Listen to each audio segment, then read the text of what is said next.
Has anybody read in the in the newspaper about this guy? I think it started about 9 months ago up in Washington, a guy who went on an all-potato diet. He did it out of protest. He was a potato farmer, went on an all-potato diet out of protest because everybody said such bad things about potatoes, and so he went on a diet for 60 days of nothing but potatoes, basically nothing but potatoes. And what happens is he lost 35 pounds and cholesterol dropped like 60 points. You know, typical things that happen when people go on starch-based diets. And this made national headlines. It was all over the internet and so on.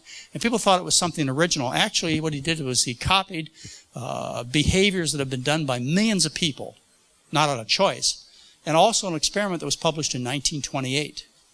In 1928, they did an experiment. I don't think you could get it by an ethics board today because they would consider it unethical to do this to people. What they did in this experiment in the 1920s is they took a man who was 25, a woman who was 28. They were very physically active. They were what you would call marathon runners. And they housed them in a situation where they controlled all their food. And what they fed them was an all-potato diet. Basically, all they ate was potatoes for 6 months. Now, that's not entirely true. They ran into a problem. The problem is because they were so physically active, they had to add energy to their diet. So what they added was oil to the potatoes. Now, when you add oil, all you add is fat. You add no vitamins, no minerals, no fiber, no protein, nothing but oil. And so you dilute out the nutritional qualities of the potato. That was their diet for 6 months. Now, you can go to Google as soon as you get home. You can enter all potato diet and Kahn, K-O-N, who's the author, or you can enter this scientific reference. And what will come up as the first entry in your Google search is this particular study. And you click on it, and it's free. You can read it. And when you read through the study, you'll find something interesting. At the end of the study, they make two profound statements about this man and woman. They say, number one, they did not tire of the all-potato diet. They had no desire for change. I can relate to that. I mean, I could easily live on a diet of potatoes. In fact, my favorite food when I was growing up was mashed potatoes, peas and corn, all mixed together with some brown gravy. Of course, you know where the brown gravy came from. But these days, Mary still makes that for me. Still one of my favorite evening meals.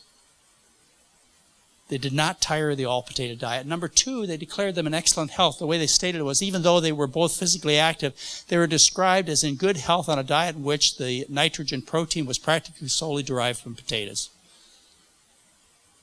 This shouldn't surprise you. I mean, there have been populations of tens of millions of people who had no choice but to live on all-potato diets.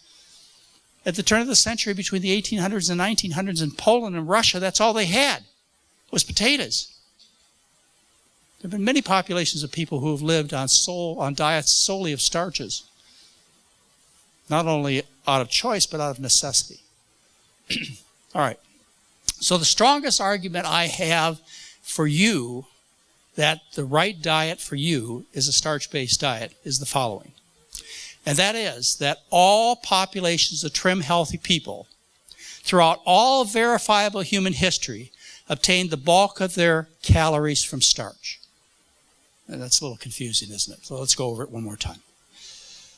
All large, trim, healthy populations of people, okay? All. You start thinking of exceptions. All large populations of trim, healthy people throughout all of verifiable human history obtained the bulk of their calories from starch.